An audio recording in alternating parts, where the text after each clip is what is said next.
Good morning sa iyo. Kamusta ka na? Buhay lang. Bagong gising.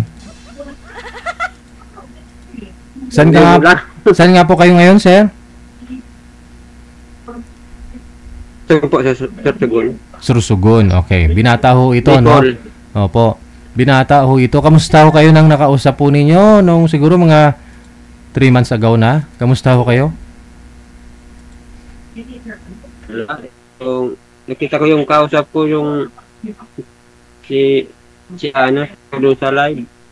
Ano, panood mo dito? Sumali siya ulit. Yung nakausap na yung dati ay yung army. Yung Nakausap po niya. Yung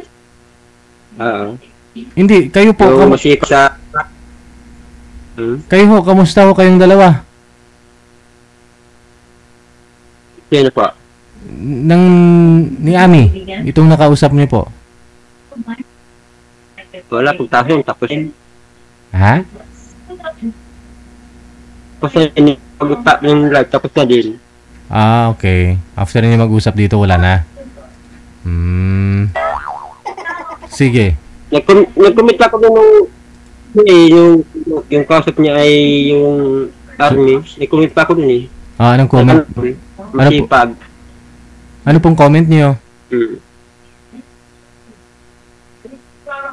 Ayaw niya yung binata, basta yung army malakas pumotok. Yung Ah, okay. Ayaw niya sa'yo kasi binata ka. Samantala ho yung army na yon, ano na, hiwalay, no? Uy, wala na ho, sir. Yan po siguro isang rason ba't ho ayaw ni ma'am sa'yo kasi mahina po signal mo. Laki-laki po ng kinikita mo dyan. Malawak po yung farm mo. May tindahan ka pa. Tapos, dapat nagpakabit ka na ng wifi. Ano buwan ba yun? Wala na. Siyempre, yung pag malayo kayo ng nakausap mo, tapos kung mahina naman yung signal mo, paano kayo mag-usap ng maayos noon? Malayo na nga po kayong dalawa. Signal po talagang puhunan, sir. Ha? Signal. Malaki yung grocery store mo, tapos ilang hektarya yung kalupaan mo. Pag dito sa bahay, Wi-Fi po ngayon, nasa bahay ka. Wi-Fi po yung gamit mo ngayon.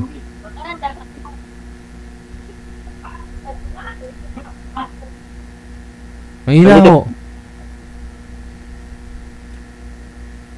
Wala. Manager? Pakialalay. Masih matumba. Kasi nung sumali ho kayo dito, sir, araw ho yun eh. Nalala ko eh, nung may afternoon edition tayo, nung sumali ka. Hapon pa lang, mukhang ating gabi na. Sumali ho kayo dito, alam ko, nakatagay ka nung time na yun eh.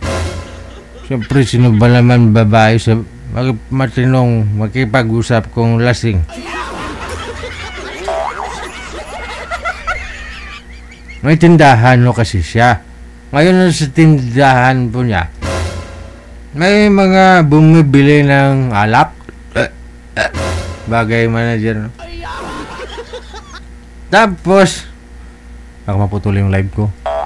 May bumibili daw po sa tindahan niya na mga umiinom. Doon din daw umiinom sa labas ng tindahan. Ngayon nakikisama siya. Umiinom din, ganun.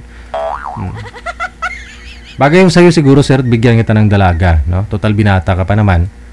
Alam nyo, lahat daw ng pinaghihirapan niya, walang magandang napupuntahan. Kasi nga po, wala ko siyang asawa. Wala pong anak. Ihatag kita sa dalaga, no? Dericel, pasok ka nga, day. Istoryahaman, be.